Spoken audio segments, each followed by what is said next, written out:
গাজীপুরের রাজনীতিতে সরকার পরিবারের একটি অবস্থান নষ্ট করার জন্য তৎকালীন কুচক্রী মহলরা আওয়ামী লীগ এবং আমাদের বিএনপির কিছু লোকজন ছিলেন এটার পিছনে ইন্ধন যোগাইছেন।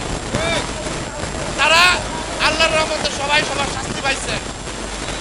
আমরা প্রত্যাশা করি এই মিথ্যা মামলা থেকে নুর ইসলাম সরকার সহ আমাদেরকে অব্যাহতি দেওয়া হোক এবং পূর্ণ তদন্তের মাধ্যমে অরিজিনাল খুনি কারা সেটা সরকার, যেহেতু বিডিআর বিদ্রোহের মামলা পূর্ণ তদন্ত করতেছে, আমরা জোর দাবি করব আহসানুল্লাহ মাস্টার হত্যা মামলার পূর্ণ তদন্ত হোক। মাস্টারকে হত্যা করা হয়, এই হত্যাকাণ্ডের সাথে সরাসরি জড়িত ছিল আওয়ামী লীগের দুই গ্রুপ, রজব আলী ভার্সেস আজমতুল্লাহ খান।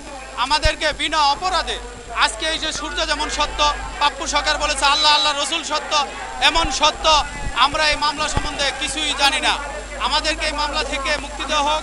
আমার মা জেলখানা থাকা অবস্থায় মারা গেছে, আমি আমার মাকে দেখতে পারিনি। আমি এই মামলার পূর্ণ তদন্ত চাই। Thank you.